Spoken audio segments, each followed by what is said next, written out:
What a day that the Lord has made. What a day that the Lord has made.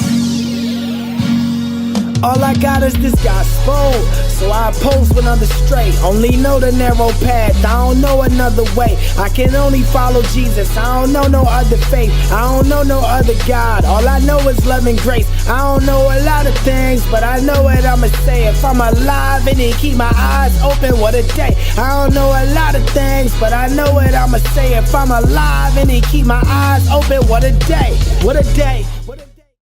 Gotten from you, Five, and just from this whole interview is that you minister from the perspective of your testimony, because you know what God did for you. Mm-hmm. You've said it many times, sitting in a room with demons. You know, one day addicted to meth and crack, next day totally free from it. And so you minister from that conviction. And my question would be, why don't other artists do the same? Like, if God is taking you from something, why not minister from that perspective? Like, look, this is what he did for me. You know, I don't know what he did for other people. This is what I know God did this for me. And if he did it for me, if he did it for a dope head, he can do it for you. You know, why don't people minister from that perspective? Yeah. It seems to be so simplistic to me. Yeah. I don't know. Yeah, I don't know either. I think a lot of times we try to get into being pragmatic and trying to see what works, and if it worked, then we're gonna do it, even if it's not biblical. You know, it doesn't matter. That's gonna always fall flat, man. It will fall flat, and you know what I'm hearing is just the power of God that's able to save. You know, not trying to dress it up with all kind of flowery stuff, but just giving people the real, true gospel. You know, and look, and that's what they need. It's the power of God unto salvation. You know, and I you know, I'm like, why? Go ahead. Quick, man. Just to go back to that, man. I was on a panel with South by Southwest. Yeah. And dudes kept saying, "Man, it's industry. And so, man, I had to come out because I wasn't even gonna do it because I'm never one to talk about. You know, I got messages in my inbox all day. You know what I'm saying? Talking about how I've encouraged them or whatever. And I'm not one to put that out there, man. But they kept saying it's industry at South by Southwest because, you know, South by Southwest, there's a whole lot of artists out there. Yeah. And so this year I went on Wednesday night, right? And so, you know, at that time it's just artists and it's South by Southwest and it looks more like entertainment. But for me, it's always ministry. And I was telling you, I said it's ministry. So this year at South by Southwest, I did my set, talked about my testimony, did that, whatever. So when I get off stage, 2 people walked up to me who were high on meth right there. Check this out, man. Prayed for them. They got delivered the next day. Dude brought me, showed me. He flushed his dope, broke all his pipes. He was there at that South by Southwest event the next 3 nights.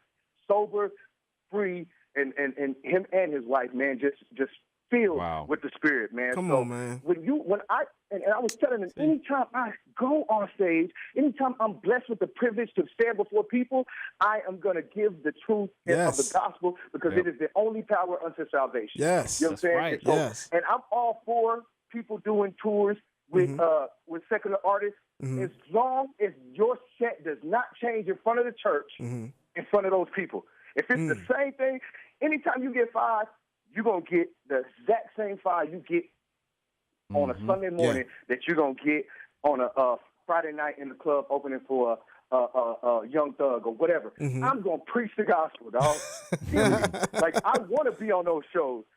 I'm just being real. I want to get on a secular tour so I can reach people for the cross, so I can reach the lost. But you will not see me change or waver at all, dog. Amen. Like, that's the key. I'm going to do this set. I'm going to give a call to salvation. I'm going to tell people, look, man, we can't do no altar calls here because this ain't my venue, but come to my table. I'll pray for you. We build an altar and go before God right there. Period. Amen. Like, and that's just me, dog. Like, so, like, I'm all for people doing that as long as they stay true to who God called them to be, and people get saved. Like, if you going in clubs and ain't no fruit happening, you know what I'm saying? Why are you there? No fruit, right? Why are you there? If you know, if you're not why going, are you there? Yeah. Age where love is so overemphasized, it's almost like we've taken God and we've replaced him with love. God is love, but love is not God. He has the right to show mercy to whom he will show mercy to. He's not obligated to show it to anybody.